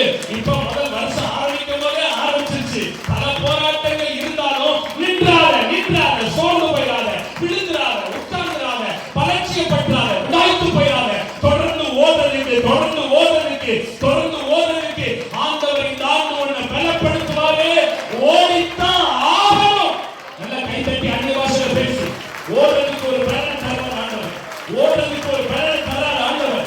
ஓடுறதுக்கு ஒரு பலன் தரார். வாலிப பிள்ளைகளுக்கு, ஆமா முதியவர்களுக்கு, சின்ன பிள்ளைகளுக்கு, சிறுவர்களுக்கு, பெரியவர்களுக்கு இந்த வருஷத்தை கடந்து முடிக்கிறது, அடுத்திருக்கிற 11 மாதங்களை கடந்து முடிக்கிறது ஒரு பலத்தை கட்ட தரார், ஒரு பலத்தை கட்ட தரார், ஒரு பலத்தை கட்ட தரார், ஒரு பலத்தை தரார். பிரச்சனைகளை ஃபேஸ் பண்ற, ஞானமா ஹேண்டில் பண்ற, பொருளாதார பிரச்சனைகளை ஞானமா ஹேண்டில் பண்ற ஒரு ஞானத்தை கண்டவனுக்கு தரார், ஒரு ஞானத்தை தரார். ஜனங்களை ஹேண்டில் பண்ற ஞானத்தை தரார். ஆனா நிக்க கூடாது, நிக்க கூடாது. நீ ஓடணும், நீ ஓடணும், நீ ஓடணும். பிரச்சனைகளை எதிர்கொண்டு ஓடணும், போராட்டங்களை எதிர்கொண்டு ஓடணும், பாவங்களை எதிர்கொண்டு ஓடணும், இச்சைகளை எதிர்கொண்டு ஓடணும்.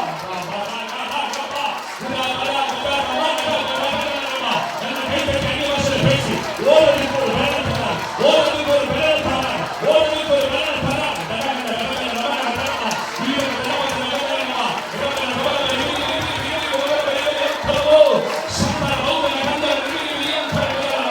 ஓடுறதுக்கு பலன், ஓடுறதுக்கு பலன், ஓடுறதுக்கு பலன், ஓடுறதுக்கு பலன், ஓடுறதுக்கு பலன், ஓடுறதுக்கு பலன், ஓடுறதுக்கு பலன். நின்றாத, நின்றாத, நின்றாத, தடுக்கிறாத, சோர்றாத. அவன் ஜெயிச்சிருவான், அவன் ஜெயிச்சிருவான், அவன் எதிரி ஜெயிச்சிருவான், பிசாசு ஜெயிச்சிருவான். நிற்காத, அபிஷேகத்தில் ஓடு, பலத்தோடு ஓடு, உணர்ந்து ஓடு, ஞானத்தோடு ஓடு. பலப்படுத்துறார், ஆண்டவர் பலப்படுத்துறார், ஆண்டவர் பலப்படுத்துறார், ஆண்டவர் பலப்படுத்துறார். அதற்காக 5 நாள் கூட்டம், அதற்காக 5 நாள் கூட்டம், அதற்காக 5 நாள் கூட்டம். உன்னை பலப்படுத்தி, உன்னை ஸ்ட்ரென்தன் பண்ணி இந்த வருஷத்தை ஓடி முடிக்கிறது. வருஷத்தை ஓடி முடிக்கிறது, வருஷத்தை ஓடி முடிக்கிறது, வருஷத்தை ஓடி முடிக்கிறது, வருஷத்தை ஓடி முடிக்கிறது.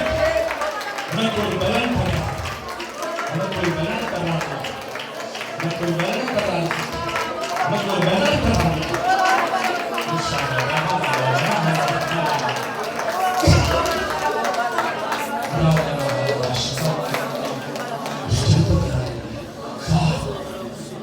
இருக்கும் நல்லா கவனிச்சு, நல்லா கவனிங்க. 2025 உங்களுக்கு மகிமையா இருக்கும், அப்படி இருக்கும், இப்படி இருக்கும், எல்லாமே இருக்கும். ரைட்டு தான். ஆனா நான் இன்னொன்னு சேர்த்து சொல்றேன், இந்த வருஷமும் பிரச்சனை இருக்கதான் செய்யும், போராட்டம் இருக்கதான் செய்யும்.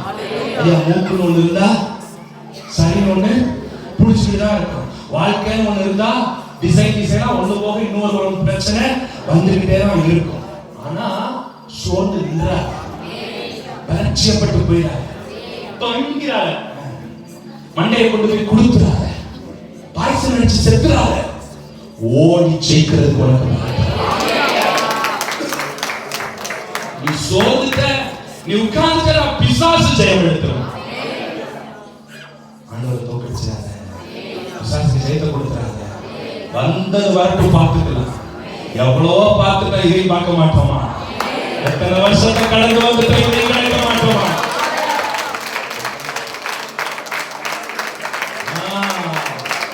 நான் ஒண்ணு செத்த மீன் இல்ல, போற நதியோட சேர்ந்து போறதுக்கு, உயிரோட இருக்க மீன். நதியை எதிர்த்து போறது, நதியை எதிர்த்து போறது, நதியை எதிர்த்து போறது, நதியை எதிர்த்து போறது. பிசாசுடைய ஒரு மிகப்பெரிய அஸ்திராயுதம் என்ன தெரியுமா? 2 முக்கியமான காரியம் நல்லா புரிஞ்சுக்கங்க. உன்னை பயமுறுத்துறது, 2வது உன்னை சோர்ந்து உட்கார வச்சது. இது 2 பிசாசு எடுக்கிற மிகப்பெரிய அஸ்திராயுதம். பயமுறுத்துவான், அப்படி பயமுறுத்துவான், ஆளை கொண்டு பயன்படுத்துவான், வியாதியை கொண்டு பயன்படுத்துவான், அப்படி பயமுறுத்துவான், இப்படி பயன்படுத்துவான். இல்லாத எல்லா காரியங்களும் பண்ணி உன்னை பயந்துட்டீங்கன்னா போதும். ஏன்னா வெளிப்படுத்துற விசேஷத்துல நரகத்துக்கு போறவங்க லிஸ்ட்ல முதல் லிஸ்டே பயப்படுறவங்க தான் போறாங்களாம். நரகத்துக்கு போற லிஸ்ட்ல பாவி, விபச்சாரி, கொலைகாரன், கொள்ளக்காரன் லிஸ்ட்ல முதல் லிஸ்ட் எதனா வருது? பயப்படுகிறவர்கள். அப்ப பிசாசுக்கு தெரியும் இவனுக்குள்ள பயத்தை விதைச்சிட்டா ஆளை எந்த ஆத்மாவை சேர்க்கிறான், அவன் ஆள் சேர்க்கிறது பயம். ரெண்டாவது சோர்வு. முடியல பாஸ்டர், ஒன்னும் முடியல பாஸ்டர், ஐயோ ஆண்டவர் எடுத்துட்டா நல்லா இருக்கும் பாஸ்டர் அப்படின்னு ஒண்ணு சோர பண்றது. அது ரெண்டையும் ஜெயித்து இந்த வருஷத்தை ஓடி முடிக்கிறது. அதுதான் வருஷத்தின் ஆரம்பத்துல இந்த 5 நாள் கூட்டம், அதுதான் ஆராதனை, அதுதான் ஜெபம், அதுதான் அப்பப்ப கூப்பிடுறாங்க இடையில, அதுதான் முழு ஜெபம், அதுதான் உபவாச ஜெபம், அதுதான் வீட்டு கூட்டம், அதுதான் எதுக்கு ஒவ்வொரு கூட்டமும் ஒவ்வொரு ஸ்பிரிச்சுவல் ஆக்டிவிட்டிஸ் எதுக்கு பண்றாங்கன்னா நிக்காம ஓடிட்டே வாம பண்ணிட்டே ஆவிக்குள்ள வாம பண்ணிட்டே ஆவிக்குள்ள எக்ஸர்சைஸ் பண்ணிட்டே ஆவியில நிரம்பிட்டே ஆராதிச்சுட்டே துதிச்சுட்டே கை தட்டிட்டே பாட்டு பாடிட்டே வசனம் கேட்டுட்டே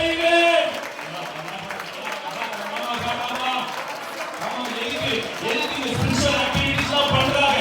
எதுக்கு கிறிஸ்மஸ் ஆராதனை, எதுக்கு நியூ இயர் ஆராதனை, இன்னும் ஒரு மாசம் கழிச்சு குட் ஃப்ரைடே ஆராதனை, ஈஸ்டர் ஆராதனை, 40 நாள் தமஸ்கால பிரேயர், அந்த பிரேயர் இந்த பிரேயர் எதையாவது ஒண்ணு வச்சு ஏன் நடத்திக்கிட்டே இருக்காங்கன்னா உங்களை அனலாக்கி ஓட செய்கிறேன்.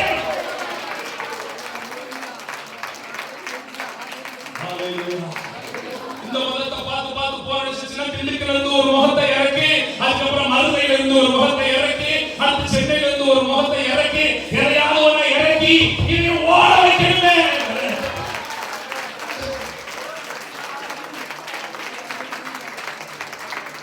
ஓட வச்சு ஒரு நாள் பரலோகத்துக்கே போய் சேர்றது. அதைத்தான் பவுல் சொல்றார், ஆவியால் மேகம் போன்ற இத்தனை சாட்சிகள் நம்மை சூழ்ந்து கொண்டிருக்க பாவமான அனைத்தையும் நம்மை சுற்றி வெளியிருக்கிற பாவத்தையும் உதறி தள்ளிவிட்டு விசுவாசத்தை துவங்கினவர் முடிக்கிறவராக இருக்கிற இயேசுவை நோக்கி நமக்கு நியமிக்கப்பட்டிருக்கிற பாதையிலே பொறுமையோடு முடிங்க. பொறுமையோடு ஓடணும் சார், ஓடணுமா? நின்றக்கூடாது, நின்றக்கூடாது. உங்களை பலப்படுத்துறதுக்கு எவ்வளோ காரியங்கள், எவ்வளோ அறைக்குரிய காரியங்கள். எனக்கு எவ்வளோ ரிஸ்க் எடுத்து வந்திருக்கிறது தெரியுமா? எவ்வளோ கஷ்டப்படுறது தெரியுமா? எனக்கு நல்லா வந்து இந்த குழுல ஆஹான்னு 2 நாளைக்கு எடுத்துட்டு போனா ஆசை, ஷூட்டிங்னா எடுத்துட்டு போனா ஆசை. சூழ்நிலை மாதிரி போச்சு. இருந்தாலும் ஏன் வந்திருக்கோம்னா என் சனம் சோர்ந்து உட்கார்ந்துருக்கூடாது.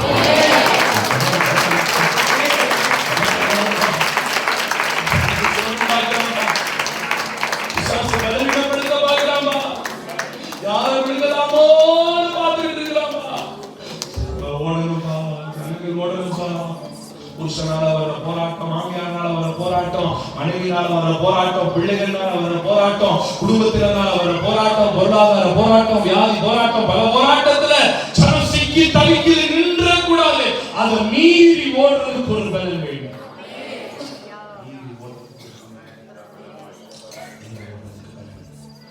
செத்த மீன் இல்ல, நதியின் போக்குல போறதுக்கு நீ உயிரோடு இருக்கிற மீன். நதியை எதிர்த்து நீதி,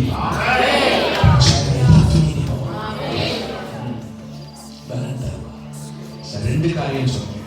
முதல்ல என்ன செய்யணும்? எடுத்துக்கொள். எதை எடுத்துக்கொள்? எடுத்து என்ன பண்ணு? ஜனங்களை. ஆவிக்குரிய அர்த்தம் தான் நமக்கு முக்கியம். எடுத்துக்கொள்ற வார்த்தை முக்கியம் அல்ல, ஜனத்தை என்ன செய்ய. வாதை நீங்கணும்னா முதல்ல ஜனத்தை, ரெண்டாவது வாதை நீங்கணும்னா ஜனத்தின் நடுவே என்ன செய்ய. மூணாவது ஒரு காரியம் சொல்றாரு, அதை மாத்திரம் பார்த்து முடிச்சிடலாம். அடுத்து 48ஆம் வசனத்தை நான் படிக்கணுமா? 48ஆம் வசனம், செத்தவர்களுக்கும் உயிரோடு இருக்கிறவர்களுக்கும் நடுவே நின்றான், அப்பொழுது வாதை நிறுத்தப்பட்டது. அவன் நல்ல கவனி. இப்ப கவனி, திரும்ப வாங்க. ஆரோனுக்கு எத்தனை வயசு சொல்லுங்க? கையில தூவப்பிட எத்தனை கிலோ? தலையில ஒரு தொப்பி, அங்கி, இத்தனை கல்லு, கீழே மணி, 3 மணிக்கு 2 மணிக்கு 2 மாதுளம்பழம், பிஞ்சில நிக்கிற கூட்டம் எத்தனை? 39,000 லட்சம். இப்ப நல்லா கவனிங்க, இத்தனையும் தூக்கிட்டு ஓடுறாரு. நல்லா கவனிக்கணும், கவனமா கவனிக்கணும். வாதை அசெண்டிங் அல்ல டிசெண்டிங் வருது. அதாவது வாதை இங்க இருந்து ஆரம்பிச்சு அங்கிட்டு போகல. இங்க இருந்து ஆரம்பிச்சு செத்துக்கிட்டே 1ஆம் நம்பர் ஆள் செத்து, 2ஆம் நம்பர் ஆள் செத்து, 3ஆம் நம்பர் ஆள் செத்து, அப்படி போகல. 39 லட்சம் ஜனம் செத்து அப்படி அங்க இருந்து வாதை இப்படி வந்துட்டு இருக்கு. ஐயோ சொல்றது புரியல. இங்க இருந்து ஜனம் செத்துட்டு போல, எங்க இருந்து வருது? பின்னாடி இருந்து முன்னாடி செத்துட்டு வருது. இப்ப இவர் தூவ விடத்தை எங்க இருந்து பிடிச்சிட்டு போறாரு? இப்படி போகும்போது எப்படினா அங்க இருந்து வாரம் வரும் பொழுது பாதி பேர் செத்துப்பாங்களா, செத்துக்க மாட்டாங்க. இப்ப ஆண்டவர் என்ன சொல்றாருன்னா, செத்தவங்க எல்லாம் போயிட்டு போறாங்க, செத்தவர்களுக்கும் உயிரோடு இருக்கிறவர்களுக்கும், செத்தவர்களை எழுப்ப முடியாது, செத்து போயிட்டாங்க, அட்லீஸ்ட் உயிரோடு இருக்கிறவர்களுக்கும் செத்தவர்களுக்கும் நடுவே நீ முழங்காலில் நிற்கும் பொழுது இனி உயிரோடு இருக்கிறவர்கள், இனி நமக்கு முன்பாக இருக்கிறவர்கள் காப்பாற்றப்படுவதற்கு, ரட்சிக்கப்படுவதற்கு, பாவத்திலிருந்து விடுதலையாவதற்கு, இயேசுவை தன் இருதயத்தில் சொந்த ரட்சகராய் ஏற்றுக்கொள்வதற்கு, பரலோகம் வருவதற்கு, மோட்சம் வருவதற்கு, செத்தவர்களுக்கும் உயிரோடு இருக்கிறவர்களுக்கும் நடுவே திறப்பிலே கண்ணீரிலே முழங்காலிலே உபவாசத்திலே ஜெபத்திலே கண்ணீரிலே இதயத்திலே வேதனையோடு அழுகிற கண்களோடு தாய்ந்த உயிரோடு கூட அவர் சமூகத்தில் காத்திருக்கிற பிள்ளைகளை, ஜெபிக்கிற பிள்ளைகளை கொண்டு இங்கு உயிரோடு இருக்கிறவர்களை கர்த்தர் பாதுகாக்கிறார்.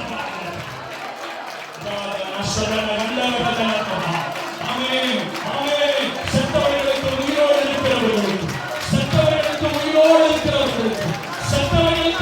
இருக்கிறவர்களுக்கு நடுவிலே பிறப்பிலே நிற்கிற சபை, ஜெபிக்கிற சபை, மன்றாடுகிற சபை, கதறுகிற சபை, என் இடுப்பு எலும்பு நொறுங்கத்தக்கதாக நான் பெருமூச்சு விட்டு ஜெபிப்பேன்.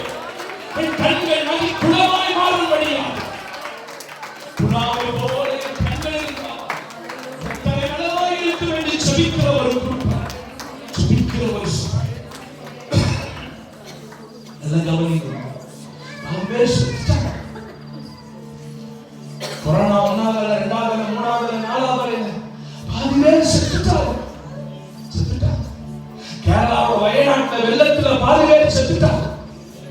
2024 வரைக்கும் பாதி பேர் செத்துட்டாங்க. உங்க குடும்பத்துல நிறைய பேர் செத்துட்டாங்க, உங்க உடன்பிறப்புகள் செத்துட்டாங்க, உங்களை பெற்றெடுத்தவங்க செத்துட்டாங்க, பிள்ளைகள் செத்துட்டாங்க, உறவுகள் செத்துட்டாங்க, எத்தனையோ பேர் செத்துட்டாங்க. இனி செத்தவங்களை நம்மளால உயிரோட எழுப்ப முடியாது. போயிடுச்சு. அட்லீஸ்ட் இனி உயிரோடு இருக்காங்க. உயிரோடு இருக்கிறவன் பிள்ளை, உயிரோடு இருக்கிறவன் கணவன், உயிரோடு இருக்கிறவன் மனைவி, உயிரோடு இருக்கிறவன் சொந்தக்காரங்க, அவங்களாவது இனி நரகத்துக்கு போனவங்களால கொண்டு வர முடியாது. இருக்கிறவங்களையாவது காப்பாற்றி பரலோகம் கொண்டு போறதுக்கு செத்தவர்களுக்கும் உயிரோடு இருக்கிறவர்களுக்கும் நடுவிலே ஜெபத்தில் இருக்கிறவர்களை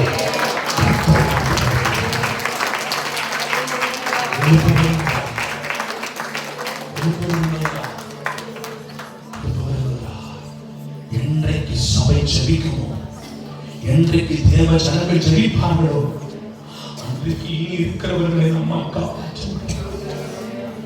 புருஷனை காப்பாற்ற முடியுமா? ஒரு மனைவி நினைச்சா அழுது ஜெபித்து புருஷனை காப்பாற்ற முடியும். ஒரு புருஷன் நினைத்தால் தன் மனைவியை காப்பாற்ற முடியும்.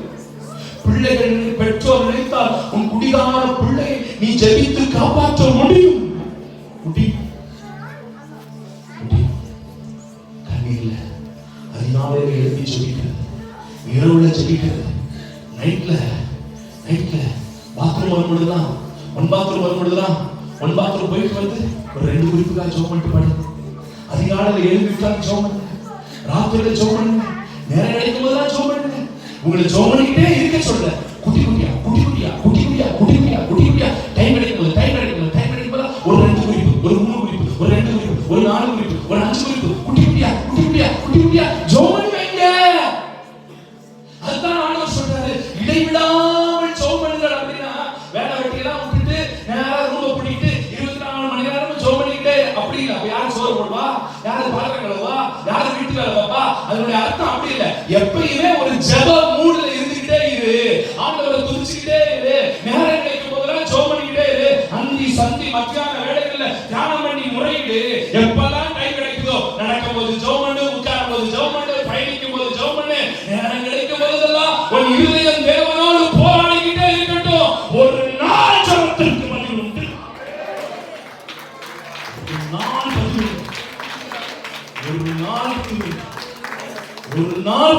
உண்டு, நிச்சயமாகவே முடிவு உண்டு. உன் நம்பிக்கை போகாது. வாதை நிறுத்தப்படியா? ஐயா, பிரச்சனை மாற போதுமா? குழப்பங்கள் மாற போகுது, கடன்கள் தீர போகுது, கல்யாணம் முடிய போகுது, குழந்தை பிறக்க போகுது, நன்மைகள் வரப்போகுது, நீ எதிர்பார்த்திருந்த அத்தனை காரியங்கள் வரப்போகுது. ஆனால் சபை செய்ய வேண்டிய ஒன்று முக்கியமான என்ன செய்யணும் சொல்லுங்க. சபை தன்னை சபை நிக்காம வாழட்டும். சபை செத்தவர்களுக்கும் உயிரோடு இருக்கிறவர்களுக்கும் நடுவே சிறப்பில் நிற்கட்டும். இத மூன்று செஞ்சா கர்த்தர் வாதை நிறுத்துவார். நானும் பிரசங்கத்தை நிறுத்துவேன். எல்லாரும் முழங்கால் படிக்கலாம். எழுதி இருக்கிறாங்க எல்லாரும்.